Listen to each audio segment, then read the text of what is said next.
Hace apenas unos días un joven entró a su escuela y abrió fuego contra sus maestras. Lo más escalofriante es que no fue un impulso y que esto fue planeado con días o por lo menos horas de antelación. Y aquí nos deja una pregunta bastante inquietante.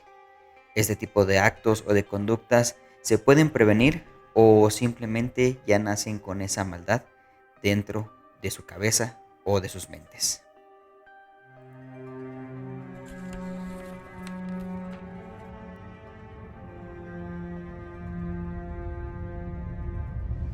Bienvenido a Enigma Historias. ¿Qué tal amigos? Buenas noches. Gracias por estar una vez más aquí con nosotros en Enigma Historias. Esta noche vamos a platicar un tema bastante delicado y sobre todo hasta cierto punto bastante perturbador, porque nos hace preguntarnos qué tiene que estar pasando por la mente de estas personas para llevar a cabo este tipo de actos, que sí, parecen despiadados y sobre todo fríos por la crudeza de los mismos actos.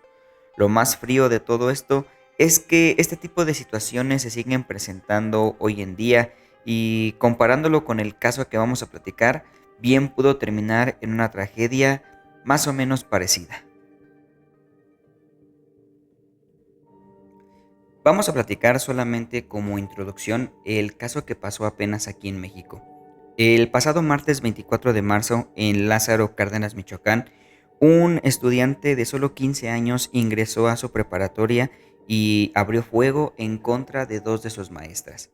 Lo inquietante de este caso es que horas antes de que hiciera estos crueles actos, él subió a sus redes sociales unas historias donde pues se le ve portando armas y con mensajes bastante extraños. Aquí la pregunta que nos hacemos es si este tipo de actos se pueden prevenir, ya sea con apoyo familiar, algún amigo o alguien que te escuche para que vea lo que pasa en tu cabeza. La historia que te voy a contar, pese a que ya tiene muchos años que pasó, es el mismo punto o es el mismo fin. ¿Qué tiene que estar pasando en tu cabeza o en tu mente para que este tipo de actos se lleguen a ejecutar? La historia que te voy a contar es aún más perturbadora y trágica que el caso que ocurrió aquí en México. Pero el punto es el mismo. Hay algo mal en tu cabeza, que algo tiene que pasar para que hagas este tipo de actos. Y la historia que te voy a contar, sin duda, te va a dejar con un sentimiento muy profundo de si esto se puede prevenir o simplemente es la maldad en toda su expresión.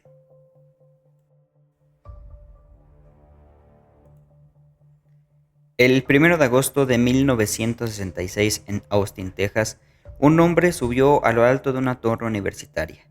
Nadie imaginaba que desde ahí comenzaría una terrible pesadilla. Su nombre era Charles Whitman. Charles Whitman no era alguien que encajara con la imagen típica de un asesino. Desde joven fue considerado inteligente y disciplinado. Formó parte de los Boy Scouts y llegó a obtener uno de los rangos más altos. Creció en una familia estricta, con un padre autoritario y que con el paso del tiempo esa presión de su padre comenzó a dejar huella. Ingresó a la Marina, donde destacó como tirador profesional, lo que más tarde se volvería un detalle bastante inquietante. Después entró a la Universidad de Texas, donde estudiaba ingeniería. También se casó con una joven llamada Katy. Desde afuera, su vida parecía estable, pero por dentro algo comenzaba a romperse.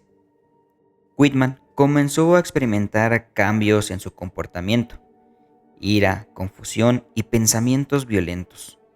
Lo más perturbador, él mismo estaba consciente de estos cambios. En sus escritos dejó claro que sentía que algo no estaba bien en su mente.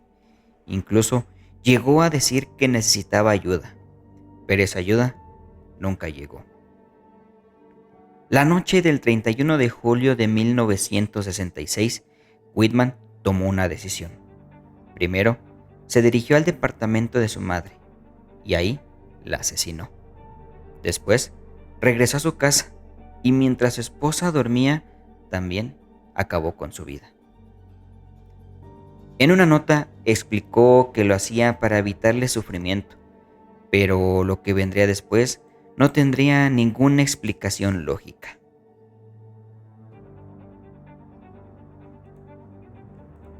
Dentro de sus notas más perturbadoras de Whitman se encontraron prácticamente dos muy inquietantes. La primera, cuando él empezaba a sentir este tipo de cambios en su mente, ya que la nota que dejó decía más o menos lo siguiente. No me he entendido en estos días. Siento impulsos irracionales y temo lo que pueda hacer. Esta nota es bastante inquietante ya que Whitman era cuando empezaba a notar estos cambios en su mente, estos pensamientos y estas diferentes situaciones y cambios en su humor. Las notas que dejó en los cuerpos de su madre y de su esposa decían algo parecido a esto. La amo profundamente, pero creo que es mejor así. No quiero que sufran la pena y el sufrimiento que mis actos están por provocar. Estas notas sin duda son frías y perturbadoras, ya que Whitman era consciente de lo que venía después. A la mañana siguiente, después de haber terminado con la vida de su madre y de su esposa, Whitman se preparó.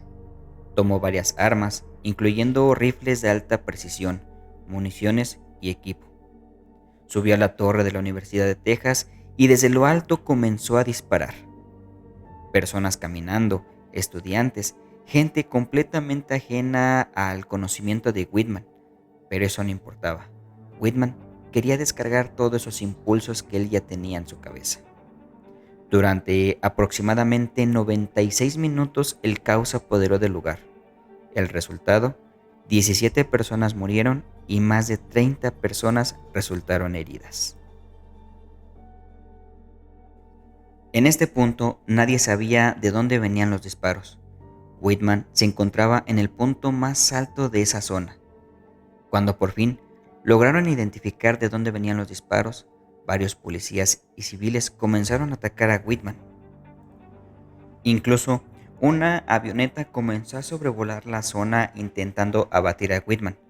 Este abrió fuego en contra de ella y estuvo a punto de derribarla.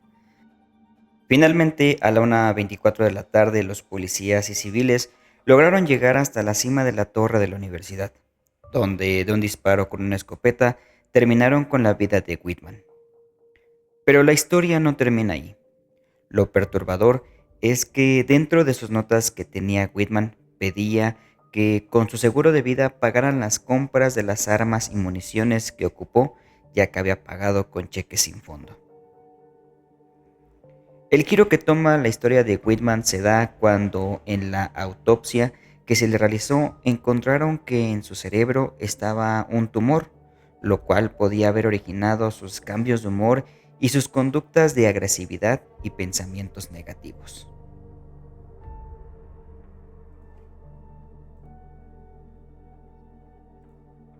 Amigos, pues esta fue la historia de Charles Whitman, una historia bastante fuerte donde pues nos habla de que él sentía esos cambios en su mente, en sus pensamientos, pero que no tuvo ayuda. Y esto nos deja pensando, si hubiera recibido esa ayuda a tiempo, esto se pudiera haber evitado. El mismo caso de este joven en México, tal vez una ayuda temprana, si se detectaba algo por ahí que anduviera mal en su mente, en su cabeza, le hubiera podido ayudar a no cometer este tipo de actos. Que hay que decirlo con todas sus letras, malos actos, terribles y nada justificables, pero que nos deja pensando en dónde está el fallo, en dónde está ese punto en donde esto se puede haber evitado.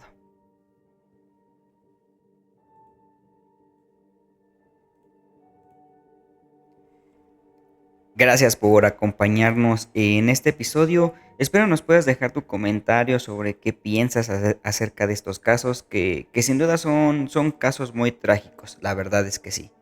No olvides seguirnos en Spotify y en YouTube, suscribirte y dejarnos tu calificación si te agrada nuestro podcast. Nos estamos escuchando la siguiente semana con un nuevo tema Y de nuevo, esperamos que haya sido de tu agrado este capítulo y que nos dejes en los comentarios qué otro tema te gustaría escuchar aquí en Enigma Historias. Gracias por llegar al final del episodio y muy buenas noches.